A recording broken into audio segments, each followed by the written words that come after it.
Hello students, welcome to the chemistry zone. પાછું સવારમાં hello hello hello સાંભળવાનું ઈચ્છાય નહીં. દરરોજ હલો ના સાંભળીએ ને તો મજા બી ના આવે, તમે હલો પણ નહીં. તો આપણે રોજ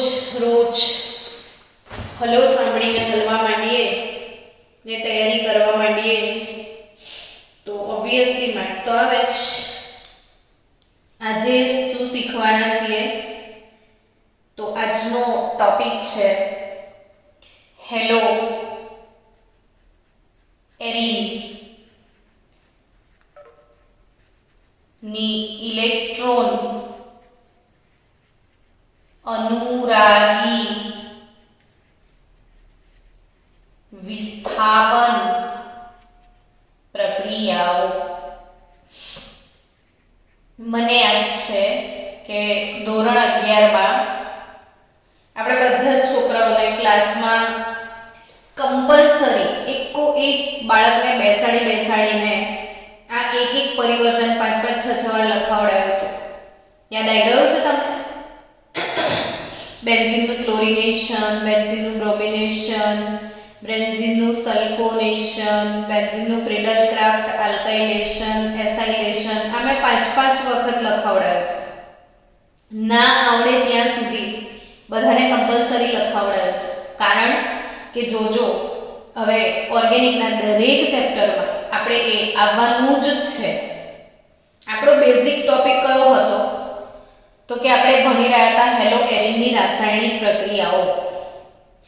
એમાં ગયા લેક્ચરમાં તમે શીખ્યું કે હેલો એરિન કેન્દ્રાનુરાગી વિસ્થાપન પ્રક્રિયાઓ બહુ મુશ્કેલીથી આપે છે.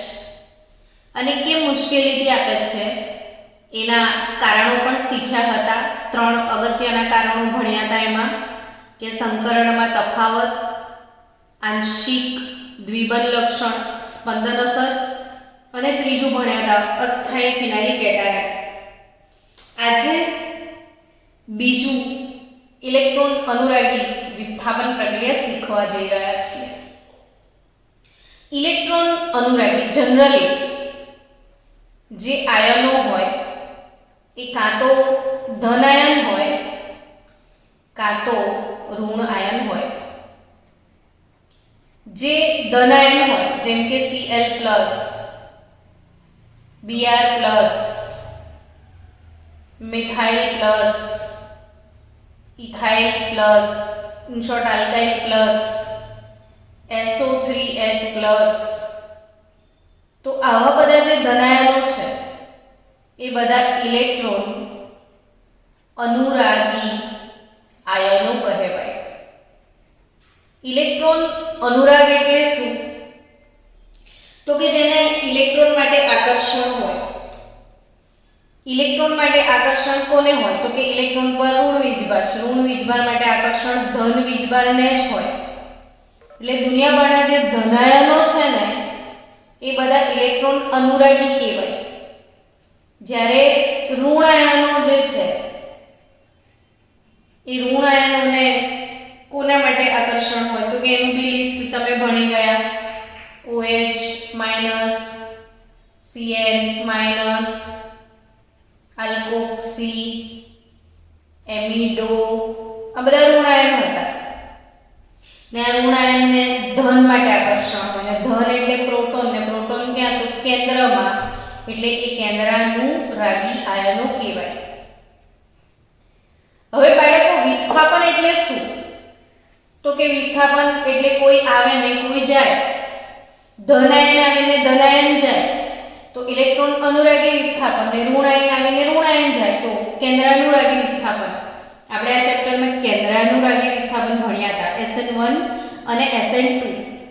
પણ આપણે હેલો એરિનની આજે ઇલેક્ટ્રોન અનુરાગી વિસ્થાપન પ્રક્રિયાઓ ભણવાના છીએ. એટલે પહેલો પ્રશ્ન થશે કે મેડમ કાલના લેક્ચરમાં તમે એવું કહેતા હતા કે આ જે હેલો એરિન છે એમની કેન્દ્રાનુરાગી વિસ્થાપન પ્રક્રિયાઓ મુશ્કેલ છે એવું તમે કીધું હતું, હે ને? મેં એવું કીધું હતું ને કે આ પ્રક્રિયાઓ મુશ્કેલ છે, એટલે પ્રબળ પ્રક્રિયા પરિસ્થિતિમાં થાય. તો આ લોકોની આ પ્રક્રિયાઓ શું સરળ છે એવો પ્રશ્ન તમને ઉદ્ભવે તો એનો જવાબ આવે ના, આ પ્રક્રિયાઓ પણ સરળ નથી. એટલે હેલોએરિનમાં ઇલેક્ટ્રોન અનુરાગી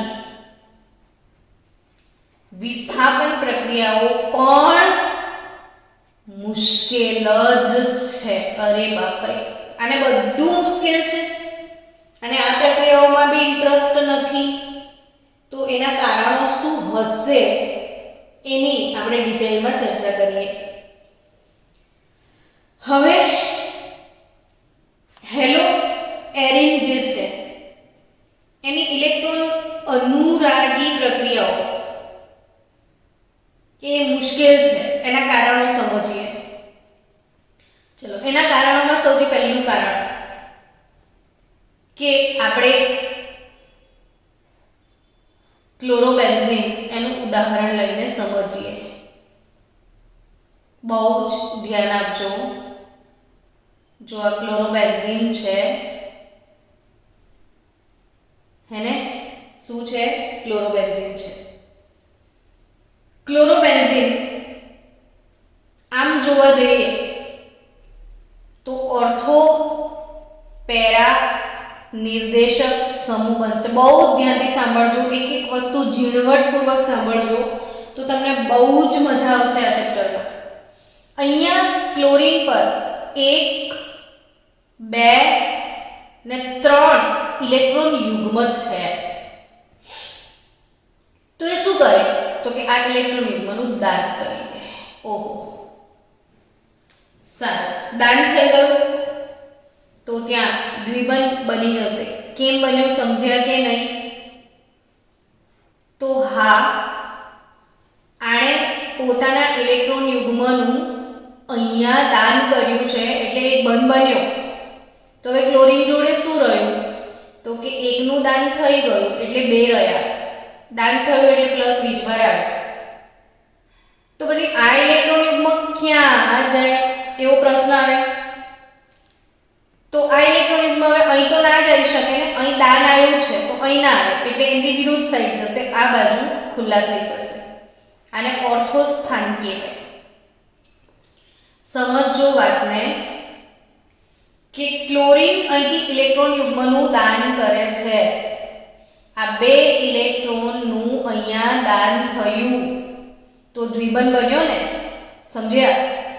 તો હવે આ ઇલેક્ટ્રોન અહીં તો ના જ આવે ને, અહીંયા ઓલરેડી દાન થયું છે આ બેની વચ્ચે, તો આ અહીં જશે. જ્યાં દાન નથી થયું ત્યાં નીકળી જશે. સ્પંદન સૂત્રો દોરતા આવડવા જ જોઈશે. આજે આવા સ્પંદન સૂત્રો ફિનોલ માટે પણ દોરજો તમે, જેથી કરીને સ્પંદન સૂત્રો દોરવાની પ્રેક્ટિસ થાય.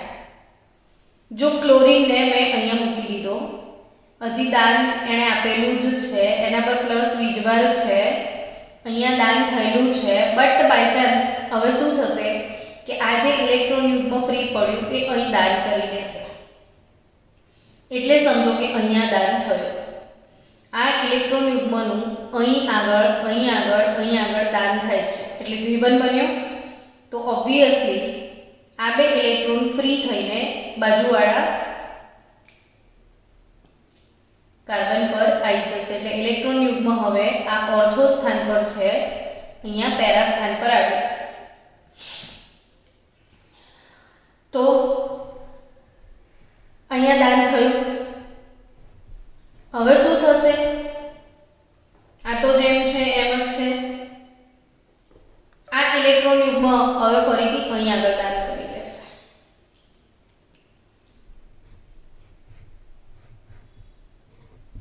જો સમજો, અહીંયા દાન થઈ ગયું તો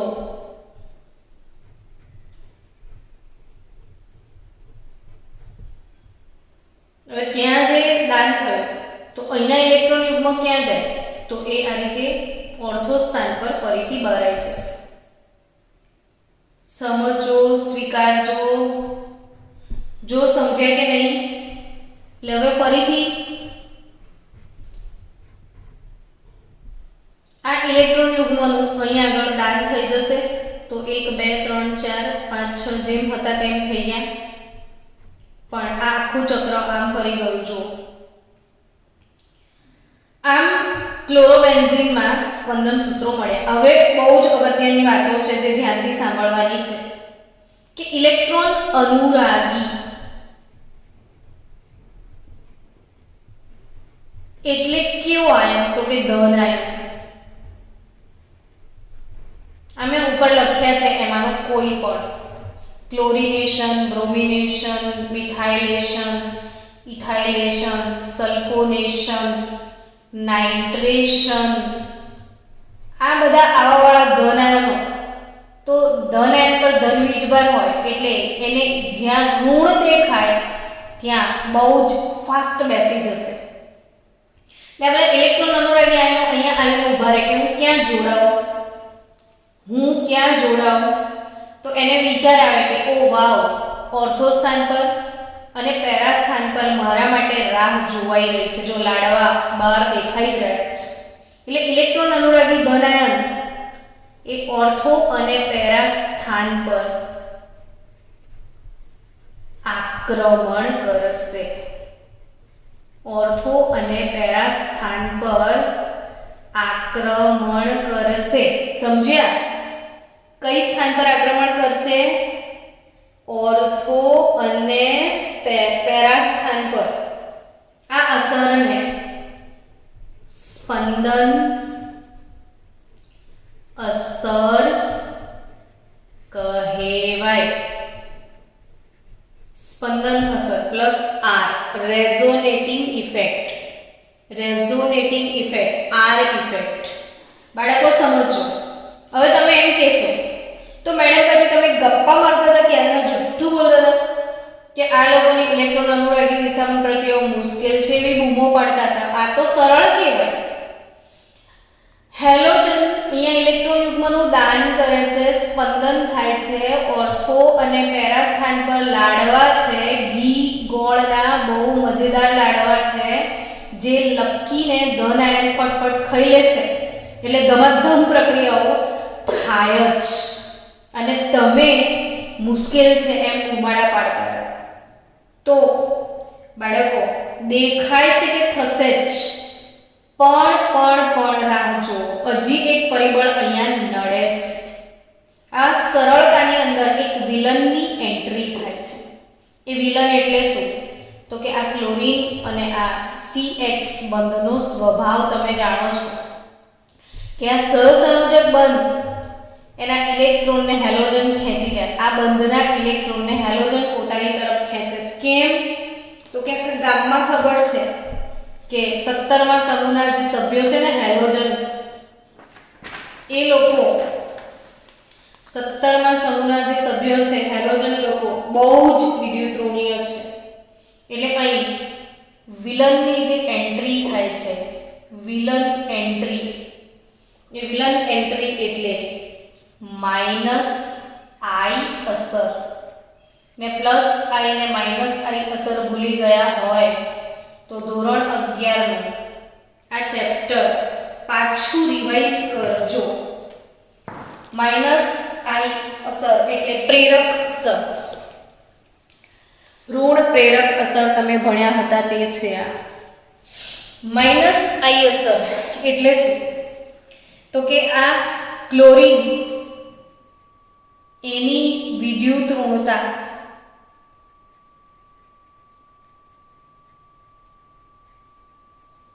વધુ હોવાથી એ કાર્બન અને હેલોજન બંધના ઇલેક્ટ્રોન યુગ્મને પોતાની તરફ ખેંચી જાય છે. અને કઈ અસર કહેવાય? માઈનસ આઈ અસર. તો સરવાળે એમ કહેવાય કે આમાં બે અસર જોવા મળી. એક અસર કઈ? સ્પંદન અસર. એ અસરના લીધે તો ખબર પડી કે હેલો એરિન ઓર્થો પેરા નિર્દેશક સમૂહ બની શકશે. કેમ? તો કે હેલોજન ઇલેક્ટ્રોન યુગ્મનું દાન કરવાના લીધે ઓર્થો અને પેરા સ્થાન પર ઇલેક્ટ્રોન ઘનતામાં વધારો થયો. ઓર્થો ને પેરા સ્થાન પર શું ઇલેક્ટ્રોન ઘનતામાં વધારો થયો? આવા વાળો ધન છે, ઓર્થો ને પેરા સ્થાન પર ઋણ ફેસિલિટી મળે છે, તો આવા વાળો લખીને ઓર્થો ને પેરા સ્થાન પર જ બેસે. એટલે હેલો એરિન, તમામ જે હેલો એરિન છે એ ઓર્થો પેરા નિર્દેશક છે. અહીંયા સ્પંદન અસર છે, જેના કારણે એવું લાગે છે કે ઇલેક્ટ્રોન અનુરાગી બહુ જ સરળતાથી થઈ જશે, પણ વિલનની એન્ટ્રી પણ છે. બીજી અસર માઇનસ આઈ અસર, ને માઇનસ આઈ અસર જે છે એ ક્લોરીન વધારે વિદ્યુત ઋણ હોવાના લીધે ક્લોરીન રિંગમાંના ઇલેક્ટ્રોનને પોતાની તરફ ખેંચવાનો પ્રયત્ન કરે છે. હવે છેલ્લે શું થાય તો કે બેમાંથી જે વિનર હોય એ જીતી જાય. તો અહીંયા સ્પંદન અસર કરતા વધારે અસરકારક માઇનસ આઈ અસર છે. સ્પંદન કરતા વધુ અસરકારક માઇનસ આઈ અસર, એટલે માઇનસ આઈ વિનર બને છે. અને એ વિનર બનવાના લીધે આ લોકોની બિચારાઓની ઇલેક્ટ્રોન અનુરાગી વિસ્થાપન પ્રક્રિયા કેવી કીધી હતી મેં? મુશ્કેલ છે. બિચારાઓ કેટલો ફાયદો હતો, પણ આ નડી ગઈ. કઈ અસર? માઇનસ આઈ અસર. તો એનીવે મુશ્કેલ છે એનો મતલબ એવો નથી કે થાય જ ના, થાય તો ખરી, પણ પ્રક્રિયા પરિસ્થિતિ થોડી પ્રબળ લેવી પડે. એટલે પ્રબળ પ્રક્રિયા પરિસ્થિતિમાં વિસ્થાપન પ્રક્રિયાઓ શક્ય બનશે. તો આપણે શરૂ કરીએ. પહેલી પ્રક્રિયા ક્લોરિનેશન. કઈ પ્રક્રિયા ભણશો તમે? ક્લોરિનેશન. તો ક્લોરિનેશન એટલે આપણે લઈએ ક્લોરોબેન્ઝીન. ક્લોરોબેન્ઝીનનું ક્લોરિનેશન કેવી રીતના થશે? તો યાદ આવી જાય. ક્લોરિનેશન એવું બોલીએ એટલે Cl2 FeCl3 તરત આવું યાદ આવે. ક્લોરિનેશન એટલે Cl2 FeCl3. FeCl3 ઉદ્દીપક, ક્લોરીન એનો પ્રક્રિયક. તો 2 મોલ ક્લોરીન લઈ લઈએ, કારણ કે ઓર્થો પેરા નિર્દેશક છે. 303 થી 313 કેલ્વિન તાપમાન. FeCl3 એનો ઉદ્દીપક. ક્લોરિનેશનનો અર્થ થાય ક્લોરીન ઘુસાડવાનો પ્રોગ્રામ. હવે આ ઓર્થો ને પેરા નિર્દેશક છે, એટલે દરેક વખતે ઓર્થો અને પેરા નિપજનું મિશ્રણ મળશે. જે બાળકોને હજી પણ ખબર નથી ઓર્થો ને પેરા સ્થાન કયા, એ ધ્યાન રાખજો. પહેલા પર તો ક્લોરીન છે જ, આવા વાળો નવો ક્લોરીન બીજા સ્થાને જોડાય તો એ ઓર્થો, ને ચોથા સ્થાને જોડાય તો એ પેરા. એટલે આ થાય ઓર્થો ડાઇક્લોરો બેન્ઝીન, ને આ થશે પેરા ડાઇક્લોરો બેન્ઝીન. ઓર્થો ડાઇક્લોરો બેન્ઝીન અને પેરા ડાઇક્લોરો બેન્ઝીનનું મિશ્રણ મળશે. તો આ હતી ક્લોરોબેન્ઝીનનું ક્લોરિનેશનની પ્રક્રિયા. ચલો નેક્સ્ટ પ્રક્રિયા શીખીએ, નાઇટ્રેશન. તો નાઇટ્રેશન એટલે શું? ઉમેરવાની પ્રક્રિયા.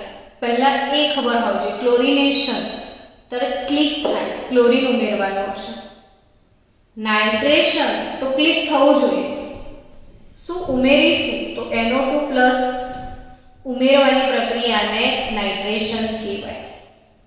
હવે એ યાદ રાખવું પડે કે નાઇટ્રેશન અગર કરવું છે તો કોની હાજરીમાં થાય? તો કે કન્સન્ટ્રેટેડ HNO3 પ્લસ કન્સન્ટ્રેટેડ H2SO4 એ એનો ઉદ્દીપક છે. કન્સન્ટ્રેટેડ HNO3 ને કન્સન્ટ્રેટેડ H2SO4 એનો ઉદ્દીપક છે. તો નાઇટ્રેશન એટલે ક્લોરોબેન્ઝીન કઈ પ્રોસેસ ફોલો કરી રહ્યા છો? નાઇટ્રેશન કોની હાજરીમાં થાય? કન્સન્ટ્રેટેડ HNO3 ઉદ્દીપક કન્સન્ટ્રેટેડ H2SO4 તાપમાન 323 થી 333 કેલ્વિન અને 2 મોલ પાણી દૂર થશે તો ક્લોરોબેન્ઝીન એમાં NO2 ઘૂસ મારશે. તો ઘૂસણખોરી આતંકવાદીની છે. કયો આતંકવાદી આવવાનો છે? NO2. ક્યાં આવશે? તો કે ઓર્થો સ્થાન પર અને બીજો પેરા સ્થાન પર. સમજી રહ્યા છો? એક ઓર્થો સ્થાન પર આવશે અને બીજો પેરા સ્થાન પર આવશે. આનું નામ શું થશે? ઓર્થો ક્લોરો નાઇટ્રોબેન્ઝીન અથવા IUPAC નેમ લો તો NO2 વધારે ક્રિયાશીલ છે એટલે આને પહેલો નંબર મળે, ક્લોરીન ને બીજો મળે એટલે 1 નાઇટ્રો 2 ક્લોરો. પણ ક્લોરો પહેલા લખાય આલ્ફાબેટિકલ ઓર્ડર પ્રમાણે એટલે 1 નાઇટ્રો અને 2 ક્લોરો 1 નાઇટ્રોબેન્ઝીન. પણ અત્યારે તો NO2 X અને R આ ત્રણેયને પ્રાયોરિટી સરખી અપાય એટલે કોઈ બી પ્રાયોરિટી પ્રમાણે તમે નામ લખશો તો સાચું ગણાશે. તમે 1 ક્લોરો 2 નાઇટ્રો લખો તો પણ ચાલે. જેમ કે અહીંયા મારે લખવું છે કે 1 ક્લોરો 4 નાઇટ્રો બેન્ઝીન. આવડે ને? આ બેન્ઝીનનો બંધારણ છે. 1 નંબર પર ક્લોરીન છે, 4 નંબર પર નાઇટ્રો છે. તો 1 chloro 4 nitro benzene. 1 chloro 4 nitro benzene. તો ક્લોરિનેશન, નાઇટ્રેશન ને એના પછી અગત્યની પ્રક્રિયા છે ક્લોરિનેશન નાઇટ્રેશન પછી અગત્યની પ્રક્રિયા છે સલ્ફોનેશન. કઈ પ્રક્રિયા શીખવા જઈ રહ્યા છો? સલ્ફોનેશન. સલ્ફોનેશન એવું બોલીએ એટલે યાદ આવે SO3H+ ઉમેરવાની પ્રક્રિયા. સલ્ફોનેશન એટલે શું ઉમેરવાનું બાળકો? SO3H+ ઉમેરવાનો છે. ચલો ક્લોરોબેન્ઝીન લઈ લો. સલ્ફોનેશન એટલે શું ઉમેરશો? તો કે સાંદ્ર H2SO4 કન્સન્ટ્રેટેડ H2SO4 તાપમાન 353 થી 363 કેલ્વિન તાપમાન રાખવું પડશે. પાણીના અણુઓ દૂર થશે ને નિપજ તરીકે ક્લોરોબેન્ઝીન ઓર્થો ને પેરા બંનેનું મિશ્રણ તમને મળશે. ઓર્થો ને પેરા બંનેનું મિશ્રણ. આ SO3H ને અહીં પણ આવશે SO3H એકવાર ઓર્થો સ્થાન પર અને પેરા સ્થાન પર. હવે આ યાદ રાખજો કે બેન્ઝીનની રિંગ હોય ને બેન્ઝીનની રિંગ પર SO3H જોડાય. બેન્ઝીનની રિંગ પર SO3H જોડાય તો આને બેન્ઝીન સલ્ફોનિક એસિડ કહેવાય. શું નામ અપાશે? Benzene sulphonic acid. શું છે બાળકો? આ બેન્ઝીન સલ્ફોનિક એસિડ છે. Benzene sulphonic acid. તો આને શું કહીશું આપણે? તો benzene sulphonic acid chlorobenzene SO3H benzene sulphonic acid. તો આનું નામ થશે 2 chloro 4 nitro benzene sulphonic acid અને આ થશે 4 ક્લોરો બેન્ઝીન સલ્ફોનિક એસિડ. તો સલ્ફોનેશન એટલે SO3H+ ઉમેરવાની ઘટના. સલ્ફોનેશન એટલે શું ઉમેરવાની ઘટના? SO3H+. હવે નેક્સ્ટ પ્રક્રિયાઓ ફ્રીડલ અને ક્રાફ્ટ પ્રક્રિયા. ફ્રીડલ અને ક્રાફ્ટ પ્રક્રિયા. ફ્રીડલ ક્રાફ્ટ આલ્કાઇલેશન. ફ્રીડલ ક્રાફ્ટ આલ્કાઇલેશન એટલે આલ્કાઇલ સમૂહ મિથાઇલ, ઇથાઇલ, પ્રોપાઇલ, બ્યુટાઇલ ઉમેરવાની ઘટના. આલ્કાઇલેશન એટલે આલ્કાઇલ સમૂહ ઉમેરવાનો. બહુ જ અગત્યની પ્રક્રિયા છે. હા, આ ક્લોરોબેન્ઝીન એની જોડે આલ્કાઇલેશન એટલે CH3Cl, alkylation CH3Cl, hello alkane અને ઉદ્દીપક નિર્જળ AlCl3 આપણે વાપરતા હતા. ફ્રીડલ ક્રાફ્ટ ઉદ્દીપક કોણ એવો પ્રશ્ન પૂછે તો એનો જવાબ નિર્જળ AlCl3. તો નિર્જળ AlCl3 આ ફ્રીડલ ક્રાફ્ટ પ્રક્રિયા FC પ્રક્રિયા છે. ફ્રીડલ ક્રાફ્ટ પ્રક્રિયા, ફ્રીડલ ક્રાફ્ટ આલ્કાઇલેશન, નિર્જળ AlCl3 એનો ઉદ્દીપક છે તાપમાન છે 384 થી 394 કેલ્વિન તાપમાને પ્રક્રિયા થશે. 2 મોલ HCl દૂર થઈ જશે તો મળે શું તમને? તો કે AB ઓર્થો ને પેરા. નિપજ તો ફિક્સ જ છે, બેનું મિશ્રણ મળવાનું જ છે. અહીંયા ક્લોરોબેન્ઝીન તો છે જ છે, પણ તમને ઓર્થો સ્થાન પર CH3 અને પેરા સ્થાન પર CH3 આલ્કાઇલ સમૂહ દાખલ થશે. તો આ પેરાક્લોરોટોલ્યુઇન બેન્ઝીન રિંગ પર CH3 હોય તો આપણે એને ટોલ્યુઇન કહીએ છીએ. તો આ શું થશે? 1 અને 2 ક્લોરો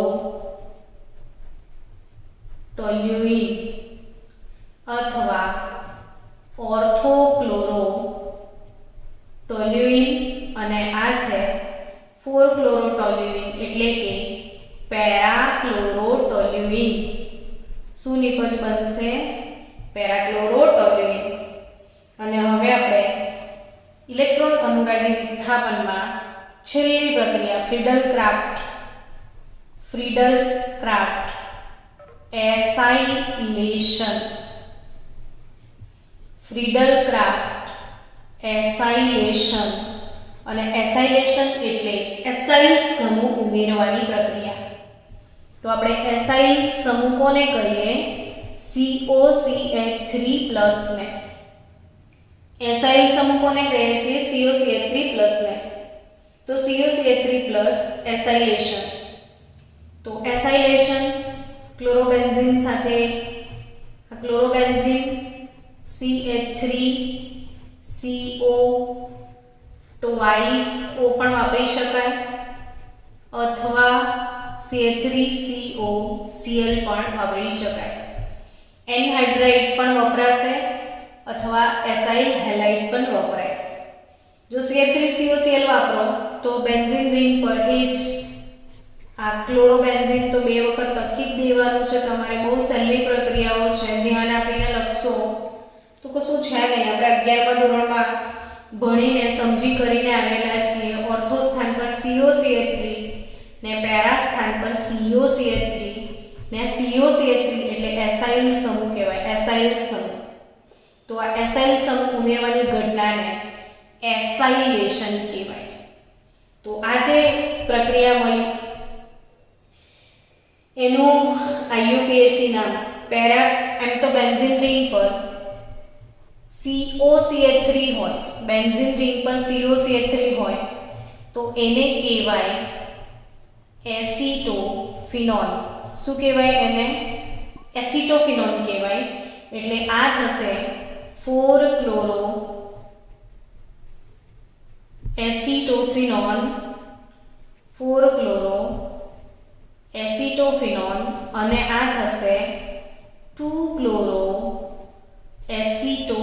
એસિટોફિનોન, 4 ક્લોરો એસિટોફિનોન અને 2 ક્લોરો એસિટોફિનોન. તો એસિટોફિનોન એટલે બેન્ઝીન રિંગ પર COCH3, બેન્ઝીન રિંગ પર CH3 એટલે ટોલ્યુઇન, બેન્ઝીન રિંગ પર SO3H એટલે બેન્ઝીન સલ્ફોનિક એસિડ. તો આનું IUPAC નામ તમે વિચારી રાખજો, કાલે હું તમને એનો IUPAC નામ પણ કહીશ. તો બાળકો હવે આપણે શું ભણ્યા એ તો તમને યાદ થઈ ગયું કે આજે શું ભણ્યા તમે? તો ઇલેક્ટ્રોન અનુરાગી વિસ્થાપન પ્રક્રિયાઓ હેલો એરિનની. તો હવે આપણે આવશે ત્રીજા પ્રકારની પ્રક્રિયા. હેલો એરિનમાં પહેલી ભણ્યા કેન્દ્રાનુરાગી વિસ્થાપન, બીજી ભણ્યા ઇલેક્ટ્રોન અનુરાગી વિસ્થાપન અને ત્રીજી ભણવાના છો હેલો એરિનની ધાતુ સાથે પ્રક્રિયા. હેલો એરિનની ધાતુ સાથે પ્રક્રિયા.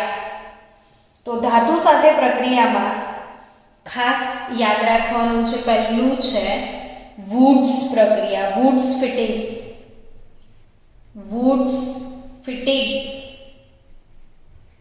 પ્રક્રિયા, વુડ્સ ફિટિંગ પ્રક્રિયા. તો વુડ્સ ફિટિંગ એમાં શું મળશે?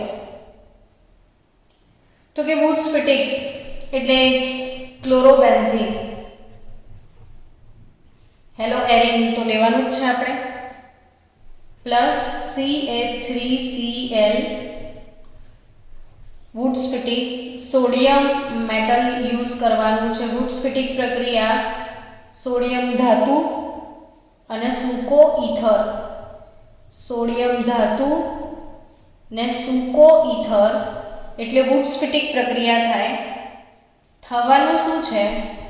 તો બહુ જ મજેદાર રિએક્શન છે આ, કે આ જે મિથાઇલ સમૂહ છે એ ડાયરેક્ટ ક્લોરીનને હટાઈને ત્યાં બેસે છે ને તમને નિપજ તરીકે ટોલ્યુઇન મળે છે, નિપજ તરીકે ટોલ્યુઇન.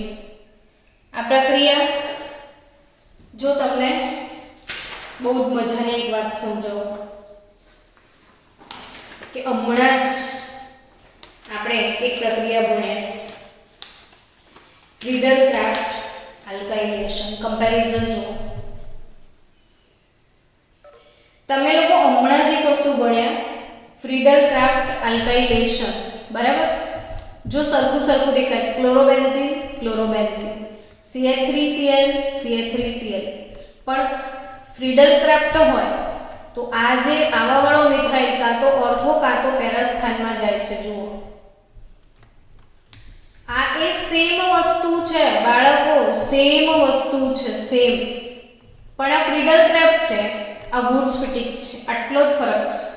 જો ફ્રીડલ-ક્રાફ્ટ હોત તો આ મિથાઇલ ઓર્થોને પેરા સ્થાન પર જાય છે, પણ આ વુડ્સ ફિટિંગ છે તો ક્લોરીનને હટાઈને ત્યાં સીધો મિથાઇલ બેસી જાય. તો આ એક અગત્યનો તફાવત છે જે ભૂલી ના જતા. કયું પરિવર્તન કહી શકાય? તો કે ક્લોરોબેન્ઝીનમાંથી ટોલ્યુઇન, ક્લોરોબેન્ઝીનથી ટોલ્યુઇન મળી રહ્યું છે. ક્લોરોબેન્ઝીનથી શું મળે છે? ટોલ્યુઇન. તો ક્લોરોબેન્ઝીન અથવા બ્રોમોબેન્ઝીનથી ટોલ્યુઇન જોઈતું હોય તો આ વુડ્સ ફિટિંગ પ્રક્રિયા તમે ફોલો કરી શકો છો. જો તમને એમ થાય કે ક્લોરોબેન્ઝીન જોડે હું ક્લોરોમિથેનની જગ્યા પર ક્લોરોઇથેન વાપરું તો વપરાય ને, કોઈ લડવા થોડી આવે. સોડિયમ ધાતુ, સૂકો ઈથર, તો થશે શું? નિપજ તરીકે ક્લોરીનનું વિસ્થાપન થશે, CH2CH3 તમને અહીં મળશે ઇથાઇલ બેન્ઝીન. નોટબુકમાં લખજો, સાથે સાથે નહીં લખો તો ભૂક્કા નીકળી જશે. તો આ થશે ક્લોરોબેન્ઝીનમાંથી ઇથાઇલ બેન્ઝીન. અને છેલ્લી પ્રક્રિયા છે ફિટિગ પ્રક્રિયા, ફિટિગ પ્રક્રિયા. તો આ હતી વુડ્સ ફિટિંગ અને આ છે ફક્ત ફિટિંગ. બહુ જ એમસીક્યુ છે આના. એમસીક્યુમાં પૂછશે કે નીચેના પૈકી આ કઈ પ્રક્રિયાઓ છે, આવા પ્રશ્નો પૂછે. 4 પ્રક્રિયાઓ આપી ને આ કઈ પ્રક્રિયા છે એ તમારે ઓળખવાની આવશે. તો વુડ્સ ફિટિંગ એટલે સોડિયમ મેટલ અને સૂકો ઈથર, અને ફિટિંગ એટલે 2 રિંગ ફિટ થઈ જશે એક સાથે. ફિટિંગ એટલે 2 મોલ હેલોબેન્ઝીન તમે લઈ લો, 2 મોલ સોડિયમ લઈ લો, ડ્રાય ઈથર એ પણ છે જ, પણ અહીંયા આગળ આ CH3Cl નથી નાખ્યું આપણે, ખાલી 2 મોલ. તો આ બંને રિંગ એકબીજા સાથે કનેક્ટ થઈ જશે ને હેલોજન નીકળી જશે અને તમને ડાય ફિનાઇલ એઝ અ નિપજ બનશે. બાય ફિનાઇલ પણ લખેલું આવે, ડાય બાય ફિનાઇલ પણ કહેવાય, ડાય ફિનાઇલ પણ કહેવાય. તો ડાય ફિનાઇલ એઝ અ પ્રોડક્ટ તમને મળશે. તો આ પ્રક્રિયા ફિટિંગ પ્રક્રિયા છે. કઈ પ્રક્રિયા છે? ફિટિંગ પ્રક્રિયા. અને આ છે વુડ્સ ફિટિંગ પ્રક્રિયા. તો અલ્ટિમેટલી બાળકો હેલો એરિંગ એની પણ રાસાયણિક પ્રક્રિયાઓ તમામ જે હતી એ આપણે ભણી લીધી. હવે કાલે શું કરીશું? તો કે કોયડાઓ હજી બાકી છે.